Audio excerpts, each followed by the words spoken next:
Hello， 大家好，歡迎收睇 Life with PV。今條片咧想同大家開箱一間我自己覺得係人生住得最難忘、最 crazy 同埋真係冇諗過嘅一個經歷，就係住喺一個日本嘅舊戲院入面。真係好黐線！真係我哋覺得咧，今次嘅經歷係真係比我哋預期中咧更加難忘，所以好想同大家分享一下。如果大家都想知道住戲院係咩感覺，就繼續睇落去啦。首先咧，成間戲院咧，其實佢會分咗3層嘅，一樓就係 reception 啦，我哋咧就住喺2樓嘅。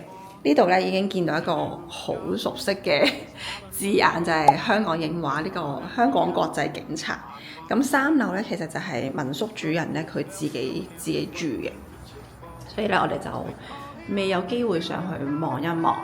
咁我哋住嘅2樓咧，其實就係咁樣嘅，呢一個就係一個reception 嘅位，我都唔知點樣。係準備去入場嘅位嚟。咁同埋咧，你見到呢度咧，已經其實係好有 feel 啦，擺咗一啲係以前佢哋睇戲嘅凳啦。然後咧，呢個民宿嘅主人咧好得意嘅，即係我諗佢應該係有少少中意呢個哆啦 A 夢。佢咧係好好喎，擺咗一啲咧係日本嘅舊嘅餐具啦，佢就話可以自己自由攞。跟住喺呢一度咧，又擺咗啲現代少少嘅嘢。就係 Yoda， 呢度就係咧通往我哋嘅戲院入面噶啦。快啲入嚟睇下先。咁首先一入嚟咧，大家會見到一張，我諗都係民宿主人佢自己 DIY 嘅一張木台啦。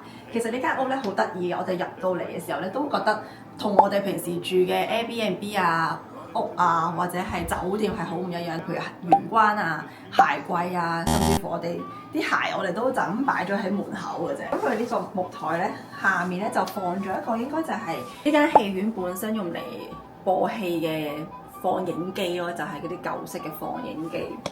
其實已經係冇用㗎啦，但係咧佢都會 keep 住擺喺度，好似做一個收藏品、一個藝術展示品咁樣。文化遺產咁啊，就係呢啲。係因為咧，我哋尋日咧其實食飯嘅時候咧，又再撞到呢個民宿嘅主人啦。佢話其實佢覺得舊式嘅嘢係一個 gem， 係一個寶藏，所以咧佢就自己咧一手一腳用咗9個月嘅時間改裝咗呢個戲院做一個 Airbnb 咁樣。所以我哋尋日同佢傾完之後咧，真係覺得我好想同大家分享一下咁樣。簡直係偶像啊！嗱 ，theatre 嗰邊咧，我哋唔好睇住，我哋睇咗一啲咧，真係我哋平時喺屋入面會有嘅嘢，就係洗手間。呢個 area 咧行入去咧，其實就係成個洗衣房啦、沖涼啦、去洗手間嘅地方。一入到嚟咧，就會見到一個超級長嘅洗手盆喺度啦。咁其實咧，佢呢間屋咧係足夠俾8至9個人住，有4間房嘅，所以咧佢都好好，佢係會有2個嘅淋浴間喺度。咁我哋一開始咧，其實都好驚，會唔會係好舊啊，或者可能好污糟嘅感覺，但係完全唔會咯。即係佢啲淋浴間咧，全部咧都係做翻新式嘅，所以啲熱水啊，然之後乾淨潔淨到咧。我嘅最愛嘅 Stranger Things 嘅地氈，甚至乎咧座廁咧都係我哋最愛嘅免治馬桶，自己會揭蓋嗰種。有一個好特別嘅位咧，想同大家介紹下，就係呢個屋主真係一個藝術家嚟。佢首先用咗呢個番茄罐啦，然之後係一個喇叭嚟。你如廁嘅時候咧，你都可以好享受到呢個屋主嘅細心同埋用心。呢一間咧就係一個女洗手間 woman 嘅洗手間，你介紹下呢個男廁。男廁咧就呢邊，好犀利嘅地方咧就係呢度全部嘢都係佢自己揼出嚟。冇錯，呢個就係 man 啊，免治馬桶。唔該晒。跟住都係有一個好舊嘅罐，跟住好 vintage。係啊，我哋好中意啊，真係。最後呢個 area 咧就係一個洗衣房咁嘅，亦都係個新型嘅洗衣機，所以其實喺度住咧係完全冇問題嘅。洗手間出翻嚟咧，其實呢個木台嘅隔離呢邊位置咧，就係一個唔知點講咧，又唔知點樣。Tourist area、Tourist information 嘅 area， 都係擺咗一啲御殿場、一啲特別嘅鋪頭啊，或者可以值得去嘅景點咧，佢都特別擺咗喺度咁樣咯。呢個係咩嚟？將嗰啲舊式嘅嗰啲菲林咁樣嘅，嗰啲影帶咧剪咗出嚟啦，然後就貼翻自己嘅都有焗爐。首先咧，第一間房咧，其實就會喺呢一度啦。不過呢間房咧，佢就鎖住咗，因為咧佢呢幾日咧，佢話佢自己休息緊咧，佢就喺度翻新緊間房咯。其實咧，呢間房咧可以俾翻 Airbnb 張相，其實係有少少好似係碌架床嘅感覺咁樣嘅。佢咧同第二間房咧有少少似嘅，可以帶大家睇下，可以入去望下，好得意其實。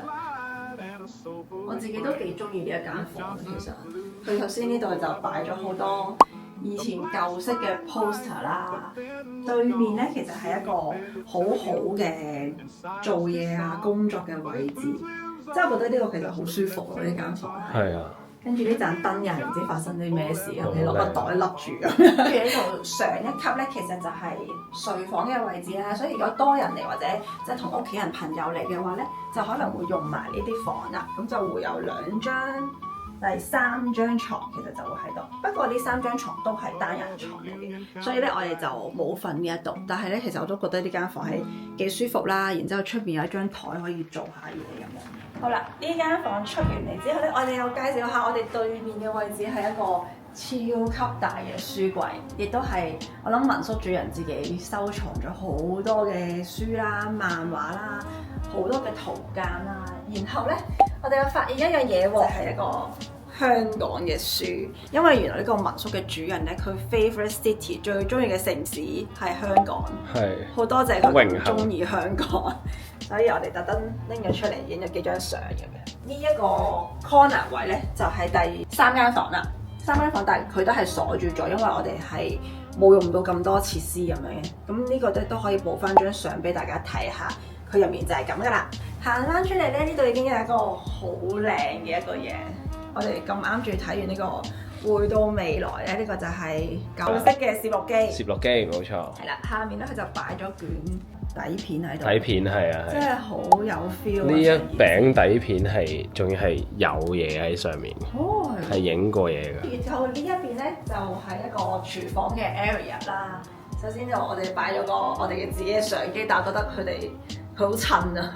覺得我哋擺任何嗰啲褸啊，跟住擺 MacBook 咧，我冇諗過 MacBook 係會同一間屋咁襯，因為呢度所有嘢都係好 vintage 啦，所以我覺得我哋擺出嚟嘅嘢咧都唔可以咁現代嘅感覺。冇錯。嗱，呢度就擺咗個地球儀啦，咁入到嚟咧就係廚房嘅 area 啦。我諗本身咧呢個主人咧其實都會自己喺度招呼朋友啊，或者自己咧其實喺度煮下嘢食咁，所以其實佢有好多嘅香料啊、材料啊，或者呢啲食物，佢話佢可以俾我哋用咁樣嘅。不過因為都係預訂場咧，我哋其實都係 stay 咗2晚嘅啫喺度，所以我哋都係出去簡單食咗啲嘢，就冇乜特別到用個廚房。但係頭先咧整咗個早餐咧，都覺得好有 feel 喺度整。同埋我非常欣賞佢嘅細心咯，真係。係，準備咗好多嘢。係啊，例如佢會準備咗啲窩夫啦，準備咗啲咖啡啦，miso soup 麵豉湯佢都有準備俾我哋咁樣咯。跟住呢度咧好靚啊，又整咗啲裝個可樂啊。係啊，係戲院舊式戲院會見到嘅杯啊。所有其實要煮嘢食嘅工具都喺度，即係焗爐啦、微波爐啦，然之後啲碗碟咧都有晒喺度嘅。然後咧，我哋又發現咗一樣好得意嘅嘢咧，呢2隻杯。因為一開始咧，我攞出嚟用嘅時候，我覺得好靚喎。後尾就睇翻呢個文化屋雜貨店咧，原來係深水埗嗰間嚟㗎，所以咧佢應該就係香港買，然之後擺過嚟，證明佢真係好中意香港。係啊！尋日同佢傾偈嘅時候，佢話佢嚟咗香港20次咯。哇！係，佢真係熱愛香港嘅人。最癲又係咩咧？你知唔知？成個廚房咧都係本身係冇㗎啦，然後所有呢啲木 frame 咧都係佢揼出嚟。係啊！好犀利！佢係一個好誇張嘅匠人精神嘅日本人啊！好啦，廚房行出嚟咧，我都唔知呢個 area 叫咩，都唔係叫客廳㗎啦。有一張 L 型嘅 sofa 啦，可以咧 plan 下呢盞燈。係有啲菲林嘅底片啊，圍住盞燈啊咁樣，我就係勁中意呢盞燈咯。同埋咧，佢呢啲茶幾仔咧都係一個 gem 嚟嘅。好誇張啦！呢個箱又係好舊 vintage，唔知幾多年咯。然後入邊嘅書 ，Oh my God！ 冇錯，所以我自己覺得呢個 area 咧都係好靚噶。然之後就喺度睇下漫畫，睇下書，就係咁靚。繼續咧，呢度又係唔知一個咩嘢嘅 area 啦。都係 living room 咯，呢度位就比較正常啲嘅，就冇咁 vintage 嘅。係啊，但係當我哋其實喺成間屋 explore 嘅時候咧，係會慢慢咁揾到啲仔細位，原來佢係咁樣做，攞一啲舊嘅嘢去做，好犀利我覺得佢。同大家介紹埋我哋住嗰間房啦，之後就真正去睇呢個主角 theatre 嘅部分啦。theatre 其實就喺入面嘅，咁我哋間房咧就喺呢一度。呢度咧又係好得意嘅，唔知咧會唔會整咗個洗手盤啊，又整咗個鏡喺度咁樣咯，所以係好搞笑，但係幾方便嘅。即係我哋朝早喺度刷牙嘅話，其實係唔使再行到咁遠，可能呢個就係佢設計嘅巧思，唔使行到老遠咁樣。係啦，呢度咧就係我哋呢幾日住嗰間房咧，就係咁樣啦。呢盞燈係都唔知咩事啦。係啊，好有感覺。我當初睇 Airbnb 就係覺得哇！呢盞燈係咩事？呢度都係咧擺咗個 vintage 嘅 sofa 啦，然後咧呢個茶几咧其實要俾大家睇下，佢係個喇叭嚟嘅。上面咧其實就係一張雙人床啦，亦都係呢間屋唯一嘅雙人床。我哋都覺得瞓得幾舒服嘅，即係雖然出面係一條大街咁樣，但係都係好安靜咯。我又好中意佢盞床頭燈，又係啲好舊式嘅燈。唔該，我坐 C11啊。係呢邊過嚟啊。好啊。哇！大家非常震撼啊！呢度真係。係有回音我哋講嘢。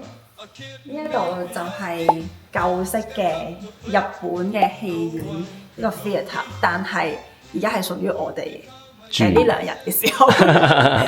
門口一入嚟咧，就已經係一個吧台咯，即係其實佢係好中意喺呢度同朋友飲嘢啊、剩啊嗰啲，好開心。呢個戲院你都會日日叫朋友親戚嚟啊！真啊！然之後呢度咧就係有6張 sofa，全部都係 vintage 風㗎。同埋咧佢都好 sweet 嘅，就係佢會驚呢度好凍啦，準備咗好多被啊，準備咗個大暖爐啦，所以咧我哋呢幾日夜晚咧都係好舒服喎。然之後我有一日仲睇到瞓着咗，因為太正啦。成個體驗咧係好誇張嘅，我想開一開俾大家。好啊，即係喺咁大嘅 screen 睇 Netflix 係咩事嘅？喺戲院入邊睇，真係戲院咯，好誇張啊！呢件事真係。我哋琴晚就係繼續睇 Back to the Future， 跟住咧 screen 附近嘅位置呢度就係一個超大嘅 speaker。然後有一個唔知 Bose 嘅 Acoustic Wave Canon System， 唔知咩嚟嘅呢個。跟住有個又係一個 JBL 嘅 speaker。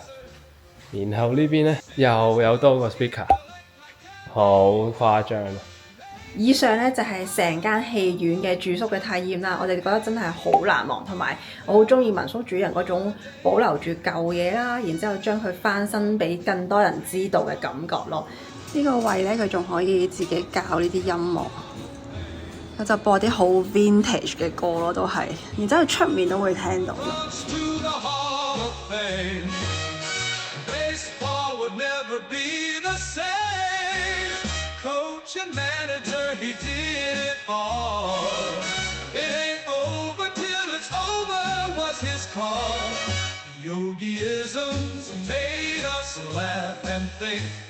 This legacy in baseball, it'll never shrink.